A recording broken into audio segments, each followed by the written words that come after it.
مختصر سلسلہ ہی ہوگا سوالات کا. بھائی مفتی صاحب جنازے کی نماز کے بارے میں بتائیں. وجل ثناؤ کا پڑھنا چاہیے کہ نہیں پڑھنا چاہیے؟ وجل ثناؤ کا کے الفاظ ثابت نہیں ہیں. چپل پر پاؤں رکھ کر نماز جنازہ پڑھنے والا کیسا ہے؟ چپل پہ پاؤں رکھا، چپل اگر پاک ہے تو اس کو پہن کے بھی نماز ہو جاتی ہے، ناپاک ہے تو پھر پہن کے نہیں ہوگی. اب باقی پاک ہے ناپاک ہے تو دیکھیں، اگر کوئی ایسی جگہ پہ رہتا ہے نا جہاں خشک نجاست لگتی ہے چپلوں پہ، جیسے کوئی خشک گوبر لگ گیا تو اس کو تو رگڑنے سے ہی پاک ہو جاتا ہے، تو ایسی چپلوں کو یا جوتے کو آپ زمین پہ اچھی طرح رگڑ لیں بس وہ پاک ہو جائیں گے. لیکن اگر ایسی جگہوں پہ چپل لے کے جاتے ہیں جہاں گیلی نجاستیں ہوتی ہیں، جیسے پیشاب وغیرہ ہے، جیسے واش روم میں چھینٹیں بہت پڑ رہی ہوتی ہیں نا، وہ تو سب گیلی یعنی تر نجاست جسے کہتے ہیں جو لیکوڈ فارم میں ہوتی ہیں، تو وہ دھوئے بغیر پاک نہیں ہوتی. تو اس لیے احتیاط اس زمانے میں اسی میں ہے کہ چپل اتار کے یا چپل کے اوپر پاؤں رکھ کے پڑھ لیں، یعنی چپلوں سے پاؤں باہر نکالیں اور اوپر پہنے نہیں اس کو، بہتر یہی ہے تاکہ احتیاط پر عمل ہو جائے.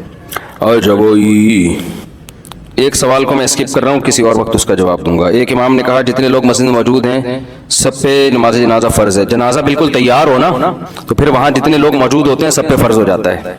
جنازہ اگر بالکل ریڈی ہے اور کوئی آپ کو کوئی ایمرجنسی بھی نہیں ہے، کہتے ہیں، ہم نے بھی یہ سنا ہے، مجھے پوری تحقیق نہیں لیکن علماء سے سنا ہے، خود سے تحقیق نہیں ہے. دوسری جگہ میں تحیات میں کتنی درود شریف پڑھنے سے سجدہ سا واجب ہوتا ہے؟ تحیات میں اگر آپ 4 سنتیں مؤکدہ پڑھ رہے ہیں یا فرض نماز پڑھ رہے ہیں یا وتر پڑھ رہے ہیں، جیسے ظہر سے پہلے کی 4 سنتیں ہیں یا فرض نماز ہے یا وتر، تو ان کے پہلے قعدے میں اتحیات کے بعد اٹھنا لازم ہے. اگر آپ نہیں اٹھیں گے، درود شریف پڑھیں گے یا آگے دعا پڑھیں گے تو یہ جائز نہیں ہے. باقی کتنا درود شریف غلطی سے پڑھ لیا تو سجدہ صاحب کرنا پڑے گا، تھوڑا سا پڑھنے سے نہیں. تو اس میں بہت سی کتابوں میں لکھا ہے اللہم صلی علی محمد، تو وہ ٹھیک نہیں ہے. ایھا النبی کی ہاں تک، وجہ اس کی یہ ہے کہ اس بارے میں ہمیں قرآن و سنت سے واضح طور پر کچھ بھی نہیں ملتا کہ کتنی تاخیر سے سجدہ سہو واجب ہوگا. اتنا تو ہے کہ اتحیات سے آپ کھڑے ہو جائیں، کیونکہ نبی صلی اللہ علیہ وسلم پہلے قعدے میں اتحیات کے بعد کھڑے ہو جایا کرتے تھے، تو اس سے پتہ چلتا ہے آگے درود پڑھنا جائز نہیں ہے، تاخیر جائز نہیں ہے قیام میں. لیکن اب ہمیں قرآن و سنت میں واضح طور پہ نہیں ملتا کہ کتنی تاخیر. تو فاتقوا اللہ ما استطعتم، قرآن کہتا ہے جتنی اللہ سے استطاعت ہے ڈرنے کی ڈرو. تو مجتہدین نے پھر اجتہاد کیا ہے. اب ظاہر ہے تاخیر، یہ میں اس لیے اتنی ڈیٹیل بتا رہا ہوں کہ لوگ فون کہتے ہیں کون سی حدیث میں ہے کہ جی یہاں تک پڑھنے سے واجب ہوتا ہے، تو آپ بتا دیں پھر کہاں تک پڑھنے سے واجب ہوتا ہے، اس پہ آپ حدیث پیش کر دیں. تو جب قرآن و سنت میں واضح نہیں ہوتی تو پھر اجتہاد کیا جاتا ہے نا. تو اجتہاد بھی یہ بات ہے کہ فقہاء نے اس کو اجتہاد کیا ہے کہ یہ نماز ہے تو نماز کے ایک رکن کے بقدر اگر تاخیر ہو جائے، کیونکہ یہ تاخیر نماز میں تاخیر سمجھی جاتی ہے، ایک ایسا رکن جس میں پراپر رکن ادا ہو سکتا ہے، تو پراپر رکن کم سے کم 3 تسبیحات سے ادا ہوتا ہے پراپر. جیسے 3 دفعہ کم از کم آپ سبحان ربی العظیم پڑھیں گے رکوع میں، کم سے کم 3 دفعہ جو سنت کا ادنا درجہ ہے. تو اس لیے حضرات نے کہا، فقہاء نے لکھا کہ کم سے کم 3 دفعہ کی تسبیحات کے بقدر اگر تاخیر ہو جائے تو سجدہ سہو واجب ہوگا. یعنی ایک رکن ایک حیثیت ہوتی ہے اس کی. اب اس سے بہت سے لوگ یہ سمجھے کہ 3 دفعہ تسبیح کا مطلب 3 دفعہ سبحان اللہ، حالانکہ اس میں تسبیح سے مراد نماز کی تسبیح مراد تھی. تو بعض حضرات اس طرف گئے جتنی دیر میں 3 دفعہ سبحان اللہ آپ کہہ سکتے ہیں، لیکن صحیح بات یہ ہے کہ جتنی دیر میں سبحان ربی العظیم یا سبحان ربی الاعلیٰ کہہ سکتے ہیں، تو وہ جو حروف بنتے ہیں ایھا النبی کی ہاں تک بنتے ہیں. اصل تو یہ کہ اتنی تاخیر ہو جائے، تو حضرات فقہاء نے آسانی کے لیے کہ بھئی 3 دفعہ تسبیح جو ہے نا وہ ایھا النبی کی ہاں تک پوری ہو جاتی ہے. تو اس لیے وہاں تک اگر کوئی تاخیر کر لے تو سجدہ سہو واجب ہے، اور وہاں تک تاخیر نہ کرے، اس سے کم پڑے تو سجدہ سہو واجب نہیں ہوتا. اچھا بھائی مفتی صاحب، حال ہی میں جو جامعۃ الرشید کو یونیورسٹی کا درجہ دیا گیا ہے، تو کیا اب جامعہ میں تمام دنیاوی علوم پڑھائے جائیں گے؟ اگر کسی کو صرف دنیاوی تعلیم حاصل کرنی ہے تو کیا جامعۃ الرشید میں کی جا سکتی ہے؟ اور کیا جامعۃ الرشید سے LLB بھی ہو سکتی ہے؟ ہو سکتا ہے، ہو سکتی، ہر لفظ کو اردو میں بگاڑا جا رہا ہے. جو چیزیں ہو سکتا تھیں ان کو بھی ہو سکتی بنا دی ہے. LLB ہو سکتا ہے، ہو سکتی نہیں ہے بھائی. تو جامعہ میں یونیورسٹی کا درجہ مل گیا اس کو تو سارے علوم پڑھائے جائیں گے. LLB آپ وہاں سے کریں انشاءاللہ. MBBS میاں بیوی بچوں سمیت بھی وہاں ہو سکتا ہے ہو جائے. تو ٹھیک ہے، ایک MBBS وہ ہے جو میڈیکل کالج کراتے ہیں، ایک MBBS سادہ MBBS ہے جو ہر پاکستانی کرتا ہے. تو اس کے لیے کسی ڈگری کی ضرورت نہیں ہے. تو اس میں یہی ہے کہ سارے علوم ہوں گے، لیکن جامعہ کا جو ہدف ہے نا وہ یہ ہے کہ یونیورسٹی میں 70% دنیا کی تعلیم ہو، 30% دین ہو، اور مدرسے میں 70% دین ہو، 30% دنیا ہو. کیونکہ مولانا لوگ بھی تھوڑا سا معاشرے سے اویئر جب تک نہیں ہوں گے نا تو ان کو بھی وہ سوسائٹی میں اس طرح سے کام نہیں کر سکتے جیسے سوسائٹی کی ضرورت ہے. تو اس لیے جامعہ کا یہ ہدف ہے. لیکن ایک بات خوب سمجھ لو، جب بھی آپ کے سامنے کوئی بڑا کام ہوتا ہے نا تو اس کے سائیڈ افیکٹ بھی ہوتے ہیں لازمی. ان سائیڈ افیکٹس کو برداشت کیا جاتا ہے. مثال کے طور پر جامعہ میں جب یہ دنیاوی علوم بھی آئے ہیں تو ظاہر ہے کچھ تھوڑا سا کلچر بھی آتا ہے تو پھر وہ والی روحانیت جو خالصتاً دینی علوم میں روحانیت اللہ نے رکھی ہے وہ نہیں رہتی. تو بہت سے لوگ کہتے ہیں جامعہ رشید گئے وہ والی روحانیت نہیں آ رہی جو فلاں مدرسے میں. تو بھائی وہ ظاہر ہے جب دنیا اس میں آئے گی تو اب چونکہ یہ دنیاوی علوم پہلے زمانے میں ہمارے مدرسوں میں ہوتے تھے لیکن وہ مسلمان سائنسدانوں کے علوم تھے تو کلچر بھی مسلمان سائنسدانوں کا تو وہ پہلے سے ہی اسلامی کلچر تھا. اب جب آپ دنیاوی علوم پڑھتے ہیں نا گورے کے تو کچھ نہ کچھ ٹچ گورے کا اس میں نہ چاہتے ہوئے بھی آتا ہے. اب بڑے مفاد کو سامنے رکھا جائے نا تو یہ چھوٹے موٹے سائیڈ افیکٹ برداشت کرنے پڑتے ہیں. جنہوں نے بھی کووڈ کی ویکسین لگائی 2 دن تک ان کی طبیعت خراب رہی ہے. اب وہ کہتے تھے ڈاکٹر کے پاس جا کے ہمیں تو فیور ہو گیا، ہمیں تو بخار ہو گیا، ہمیں تو یہ ہو گیا. انہوں نے کہا بھائی یہ چھوٹا موٹا ہے ٹھیک ہو جائے گا، لیکن جو نہیں لگاتے نا تو پھر جو ہونا تھا اس میں ریورس ہونے کے چانس پھر وہ قبر تک بھی پہنچا سکتا تھا آپ کو. تو یہ ہمارے بھی بہت سارے جاننے والوں کو لگا جب ویکسین لگی نا تو 3 دن تک وہ اٹھے ہی نہیں. تو اچھا ان میں ایسا بھی ہے کہ کچھ لوگوں کو ویسے ہی مرنا تھا تو ویکسین تو سب کے لگی تھی وہ مر گئے. تو پھر ہمارے ہاں فوراً یوٹیوب پہ دیکھو اس کے ٹیکا ٹھوکا وہ مر گیا. اس کے ٹیکا پہ اتنے کروڑوں کی آبادی میں تو ویسے ہی کچھ لوگوں نے مرنا تھا تو ٹیکا تو ویسے ہی ٹھک گیا ان کے، وہ ٹیکے سے نہیں مرے وہ ویسے ہی مرے. تو ریسرچ کا جو ہمارے ہاں جو کرائٹیریا ہے وہ تھوڑا سا ڈفرینٹ قسم کا ہے، گوروں کا تھوڑا سا الگ ہے. گورے یہ دیکھتے ہیں کہ اتنے لوگوں میں اتنے کروڑ لوگوں کے کولوں پہ جب انجیکشن، کولوں پہ نہیں سوری بازوؤں پہ انجیکشن لگے ہیں تو پہلے ڈیتھ ریشو کتنا تھا اب کتنا ہوا ہے. تو انہوں نے کہا یار تھوڑا کم ہوا ہے تو اس کا مطلب فائدہ ہو رہا ہے. ہمارے یہاں دیکھتے ہیں کہ وسیم کے لگا وہ مر گیا، غفار کے لگا مر گیا. ابے خالی وسیم اور غفار کے تو نہیں لگا نا، کروڑوں لوگوں کے لگا ہے وہ تو نہیں مرے. اس کا مطلب یہ ہو سکتا ہے ویسے انتقال کا ٹائم ہو ان کے تو اتنے لوگوں نے تو ویسے ہی مرنا تھا نا. تو ریسرچ سب ہمارے یہاں ایسی فضول چیزوں کو بیس بنا کے ریسرچ ہوتی ہے. اور ایک دم آئے گا کوئی بندہ وہ یہ دیکھو اسپتال میں جنازہ، ابھی ان کو ٹیکا لگوا کے گیا ہوں، ابھی مر گیا یہ، ابھی یہ میرا ہے. تو فوراً یوٹیوب پہ اور پھر اس کے انٹرویوز اور پھر وہ عجیب ایک پینک پھیلایا جاتا ہے. ہماری سوسائٹی بہت ہی ان چیزوں میں بہت ہم پیچھے ہیں بھائی. اچھا بھائی تو جامعہ رشید میں جب یہ دنیاوی علوم ہیں تو کچھ نہ کچھ اس کے سائیڈ افیکٹ ہوں گے. علوم کے سائیڈ افیکٹ نہیں ہوتے علم کے. جو کلچر ظاہر ہے اب جو یہ دنیاوی علوم تو پروفیسر حضرات ہی آگے پڑھائیں گے نا. اب یونیورسٹیوں میں جو پڑھائیں گے تو پروفیسر لوگ آئیں گے نا. اس دن مجھ سے کسی نے کہا جامعہ رشید میں ایک انٹی ٹہل رہی تھی. جامعہ میں انٹی کا کیا کام ہے؟ یہ مدرسہ ہے یا انٹی کیا کر رہی ہیں؟ تو پھر ہم نے تحقیقی پتہ چلا کہ جی وہ جو ایجوکیشن بورڈ کی ایک ممبر ہیں وہ سروے کے لیے آئی تھیں. تو اب سروے کے لیے جب انٹی آئیں گی تو مدرسہ ان کو یہ کہہ کے تھوڑی نکال سکتا ہے یہاں صرف انٹے آ سکتے ہیں، انٹیوں پر یہاں پابندی. وہ تو گورنمنٹ کی ریکوائرمنٹ ہے بھائی. وہ جو بھی سروے کے لیے جو بھی آئے گا چاہے وہ کچھ بھی ہو، مرد ہو یا عورت ہو یا کچھ بھی ہو، وہ کچھ بھی، کیونکہ LGBT بھی بہت پھیل رہا ہے نا تو وہ کچھ بھی ہو اس کو آپ روک نہیں سکتے. تو جب یہ چیزیں آئیں گی تو تمام لوازمات کے ساتھ آئیں گی. اب اس میں دیکھنا یہ ہے کہ بڑا نقصان کس میں ہے کہ انٹی کی وجہ سے ہم ایجوکیشن ہی پہ پابندی لگا دیں تو پھر بھائی پھر جو اس کے جو سائیڈ افیکٹ ہیں وہ بہت ہی خطرناک ہیں. تو اس لیے یہ سب چیزیں برداشت کرنی پڑتی ہیں. اس کی مثال ہے کہ بھائی جب آپ جو یونیورسٹی میں پڑھتے ہیں تو اس میں بھی تو اس کے بھی تو سائیڈ افیکٹ ہیں یا نہیں ہیں. کتنے لڑکے ہم سے کہتے ہیں ہم کراچی یونیورسٹی میں، ہم پنجاب یونیورسٹی میں، وہاں جا کے نظر کی حفاظت نہیں ہوتی، یہاں تبلیغ میں سر روزہ لگا کے ایسا دل بنتا ہے، روحانیت پیدا ہوتی ہے، وہ وہاں جا کے 2 دنوں میں روحانیت کی ایسی کی تیسی ہو جاتی ہے.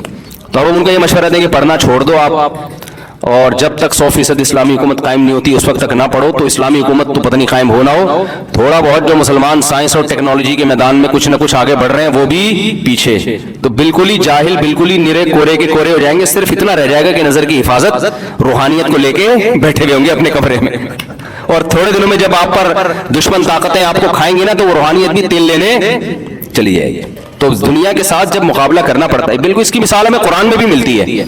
جب تبوک کی لڑائی تھی نا تو اس میں کیا تھا کہ بہت سخت فتنہ تھا اس میں لڑائی میں، یعنی بڑی سخت لڑائی تھی. تو بعض منافقین نے کہا کہ ہم نہیں جا رہے، اور دلیل یہ دی کہ وہاں کی عورتیں بڑی خوبصورت ہیں. وہ تو تھا نا رومی تھے تو انگریزوں کے باپ دادے، تو وہ بڑی خوبصورت عورتیں ہیں تو ہمیں فتنے کا ڈر ہے، ہم جنگ میں جائیں گے ان لڑکیوں پہ نظر پڑے گی، ایکچولی ہم کس میں آ جائیں گے؟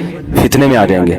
تو قرآن نے ان کی اس عمل کو اپریشیٹ نہیں کیا کہ اتنے نیک پرہیزگار لوگ کہ اس کو یہ خطرہ ہے کہ نظر کی حفاظت نہیں ہو سکے گی، لہذا ان کو یہ بالکل صحیح نیت سے رک رہے ہیں۔ قرآن نے کہا الا فی الفتنۃ سقطوا، فتنے میں تو تم پڑ گئے ہو جہاز سے بچ کے، جہاز سے پیچھے رہنے میں جو فتنہ ہے، دشمن حملہ کر کے کاٹ کے کھا جائے گا تمہیں، سارا اسلامی نظام تباہ و برباد ہو جائے گا، ساری محنت ضائع ہو جائے گی، یہ فتنہ بڑا ہے۔ اور یہ جو تم فتنے کی بات کر رہے ہو، جھوٹ بول رہا ہے فتنے کے نام پہ۔ اگر اس کو اللہ کا خوف ہوتا نا تو یہ اس فتنے کو چھوٹا سمجھتا، اس فتنے کو بڑا۔ تو یہ لیبل لگا رہے ہیں فتنے کا، اصل فتنہ نہیں ہے، اصل تو یہ کہ اس کو جہنم کی آگ کا خوف نہیں ہے۔ تو بعض دفعہ لیبل بڑا اچھا لگایا جاتا ہے، لیبل بڑا اچھا لگایا جاتا ہے، ایکچولی اصل میں نظر کی حفاظت۔ بھائی آگے مسلمان قوم کا بیڑا غرق ہو رہا ہے تو نظر کی حفاظت کرو، ہم نہیں کہہ رہے کہ وہاں جا کے نہیں کرو، روحانیت ختم ہو رہی ہے، اس کو دوبارہ سے انسٹال کرو سافٹ ویئر، وہ لگے رہو، لیکن ساتھ ساتھ آپ کو سائنس اور ٹیکنالوجی کے میدان میں آگے بڑھنا پڑے گا۔ اس میں اگر آپ پیچھے ہو گئے نا مسلم قوم تو بیڑا غرق ہو جائے گا۔ سمجھتا ہے کہ نہیں سمجھتا ہے؟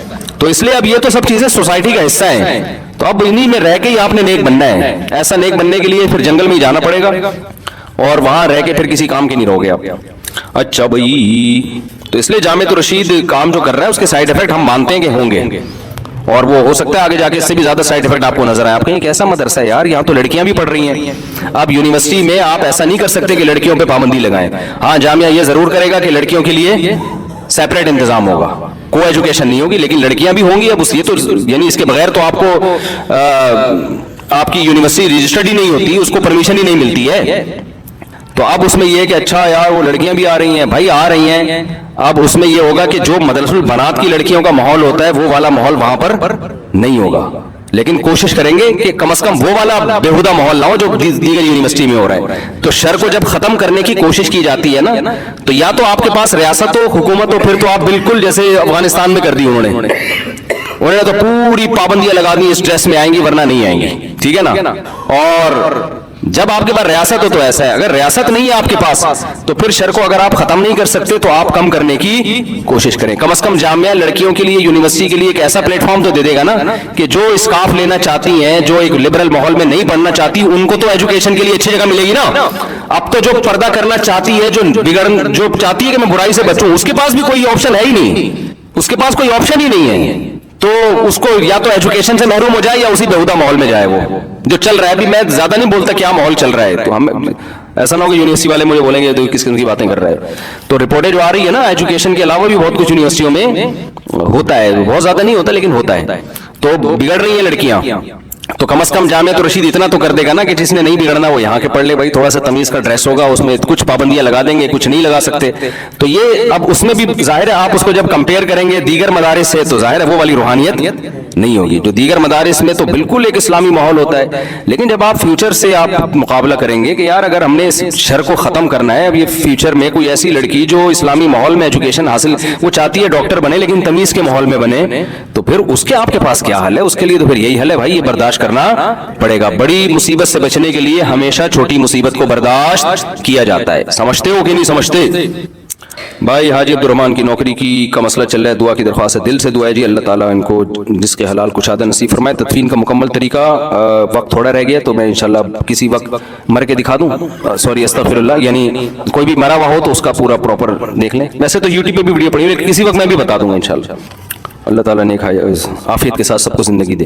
مفتی صاحب کبھی کبھی جہنم اور موت کا خوف بہت زیادہ ہوتا ہے، ایسی صورت میں کیا کریں؟ دیکھو بعض لوگوں میں جہنم یا موت کا خوف دل کی کمزوری کی وجہ سے بھی ہوتا ہے، تقویٰ نہیں ہوتا، وہ دل کی ویکنس۔ جب تھوڑی سا بھی انسان کا دل کمزور ہو، صحت کمزور ہو نا، تو وہ چھوٹی چھوٹی چیزوں سے بہت ڈر رہا ہوتا ہے۔ تو اس کے لیے ہے آپ خمیرہ ابریشم کھائیں صبح صبح، یہ حکیم صحیح بتا رہا ہوں، خمیرہ ابریشم جو ہے نا یہ حکیمی دوا ہے، بعض حکیمی دوائیں بڑی خاندانی ہیں، بڑی خاندانی۔ اسی طرح ایک خمیرہ مراویر کر کے آتا ہے کوئی، دل کے لیے بہت اچھی چیز ہے، تو ایسے دل کو جن کو گھبراتا رہتا ہو نا، لیکن کسی حکیم سے مشورہ کر لیں، کیونکہ ظاہر ہے وہ ایک میٹھی دوا ہے، تو ایسا نہ ہو شوگر وگر کا مسئلہ ہو تو وہ کھا کے شوگر لیول ہی نہ بلند ہو جائے۔ تو کوئی کسی حکیم سے اپنی نبض وبض، کوئی تمیزدار اچھا حکیم ہو، ڈرامے باز نہ ہو، تو اس سے اس کو بتا دیں، تو دل کی حکمت میں بڑی اچھی اچھی دوائیں ہیں، وہ بہت دل کو فرحت ملتا ہے، اس سے فرحت ملتی ہے، سکون ملتا ہے، فرحت تو ملتی ہے نا، ملتا نہیں ہے۔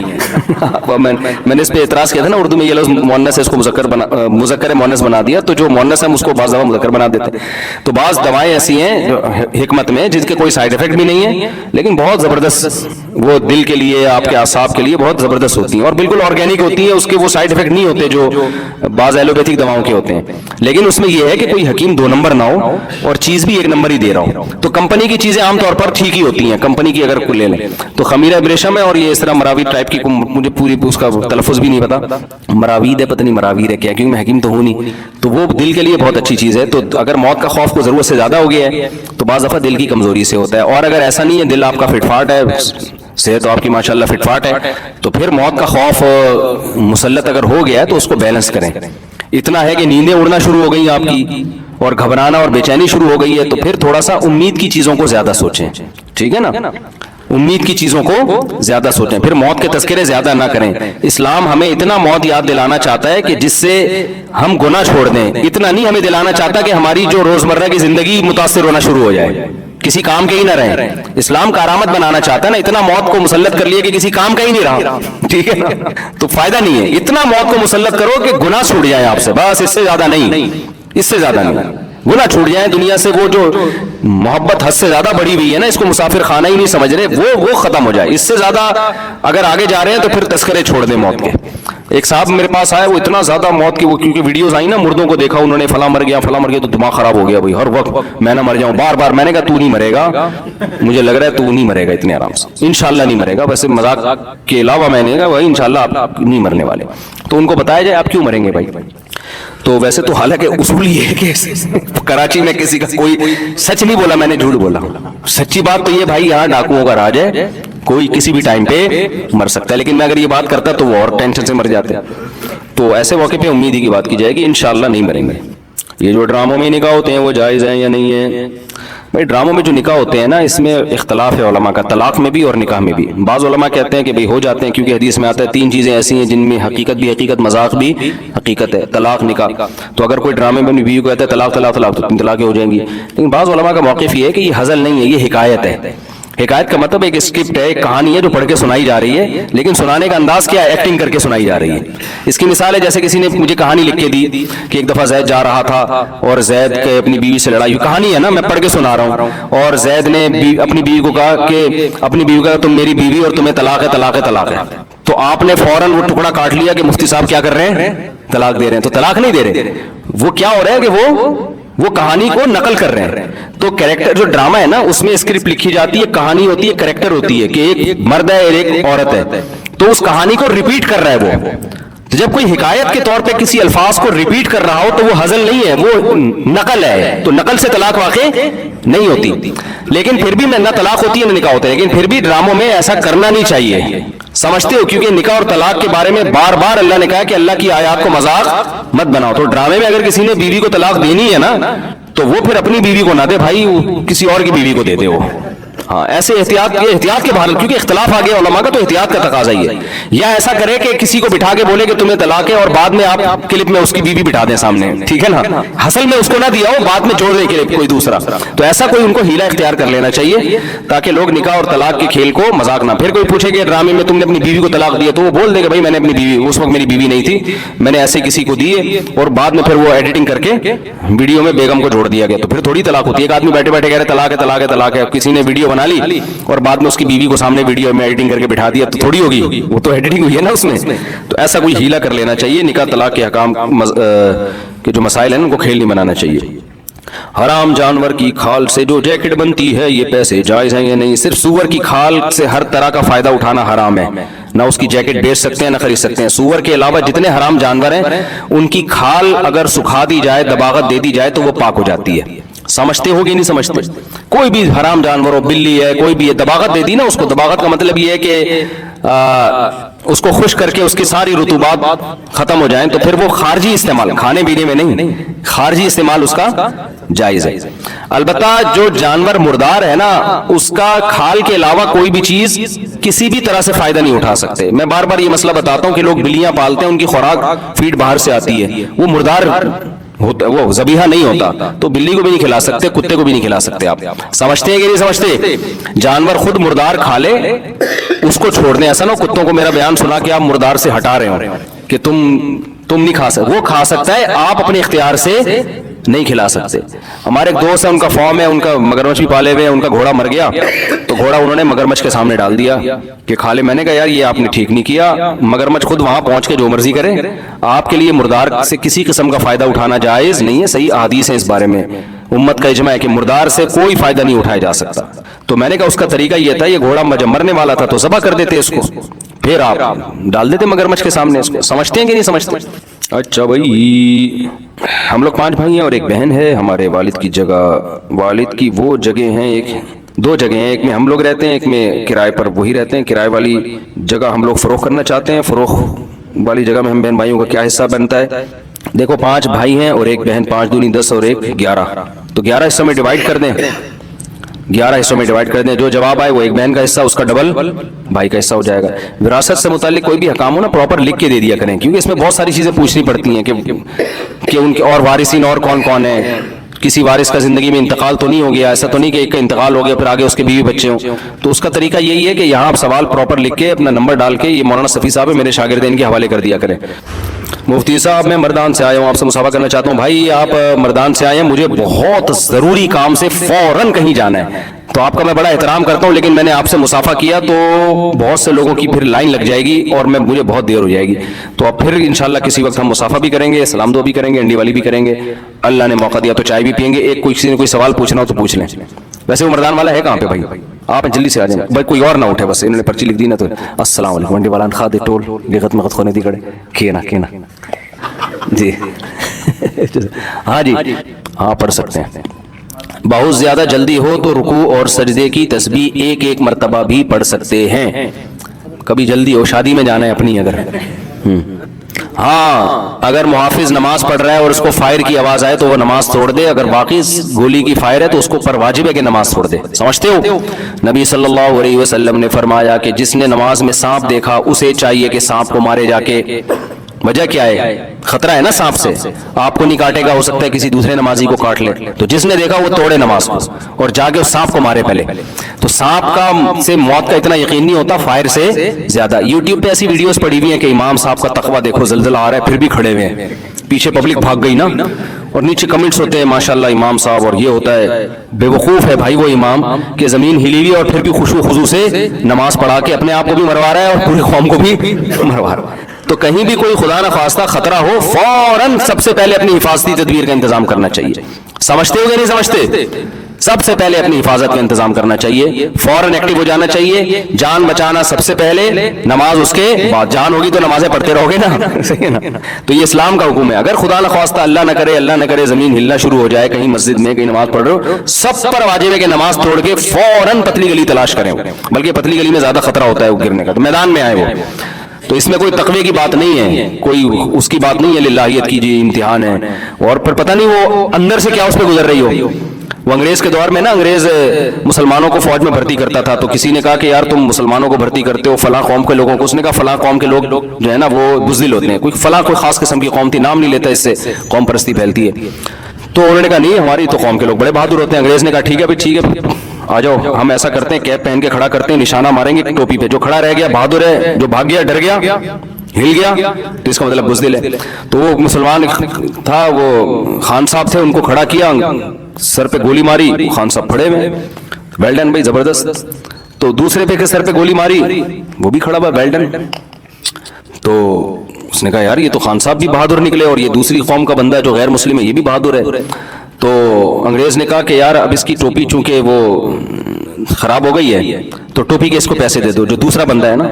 تو اس نے کہا حضور دھوتی دھلائی کے پیسے بھی چاہیے مجھے، دھوتی دھلائی کے پیسے بھی چاہیے.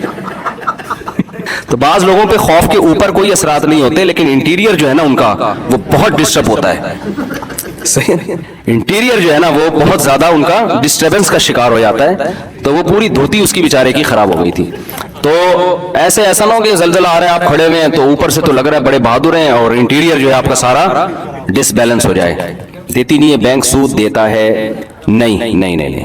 بینک جو سود دیتا ہے سوائے ثواب کی نیت کے بغیر اس کو کسی بھی خیر کے کام میں لگا دیں اور کوئی حل نہیں. ہاں اگر وہ غیر مسلم جو ہے وہ غریب ہے، مسکین ہے، تو وہ بھی بغیر ثواب کی نیت سے اس کو، یعنی اس کو دینے کی الگ سے کوئی فضیلت نہیں ہے. جیسے کسی بھی خیر کے کام میں خرچ کر سکتے ہیں تو اس میں بھی خرچ کر سکتے ہیں.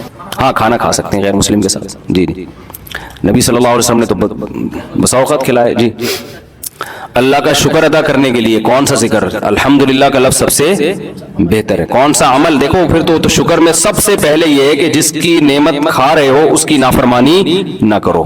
زبان سے تو ہم الحمدللہ کہہ دیتے ہیں بعض لوگ، لیکن جب اسی نعمت کو کھا کے اسی کی مرضی کے خلاف استعمال کر رہے ہیں تو یہ تو سب سے بڑی ناشکری ہے. کافر سب سے بڑی ناشکری یہ کرتا ہے جس کی نعمت ہے اس کی طرف نسبت نہیں کرتا، یہ اس سے بھی بڑی نافرمانی. لیکن اس نافرمانی سے اللہ مسلمان کو بچاتے ہیں، وہ مانتا ہے کہ اللہ نے دیا. اگلا اسٹیپ ہے کہ پھر اس کی نافرمانی نہ کی جائے. تو کافر کو اللہ بڑا ناشکرا کہتے ہیں کیونکہ وہ تو اللہ کی طرف منسوب ہی نہیں کرتا نا، وہ تو نیچر کے کھاتے میں ڈال دیتا ہے یا اپنے جو جھوٹا معبود ہے اس کے کھاتے میں ڈال دیتا ہے. تو مسلمان کہتا ہے اللہ کی نعمت ہے، یہاں تک تو الحمدللہ مسلمان عمل کرتا ہے، لیکن آگے پھر اس کی نافرمانی. سب سے پہلا شکر یہ کہ آپ جب اللہ کی نعمت سے فائدہ اٹھائیں تو اس کی نافرمانی نہ کریں. وقت کافی زیادہ ہو گیا، مجھے کہیں نکلنا ہے بھائی. سبحانک اللہم و بحمدک، نشہد ان لا الہ الا انت، نستغفرک و نتوب الیک.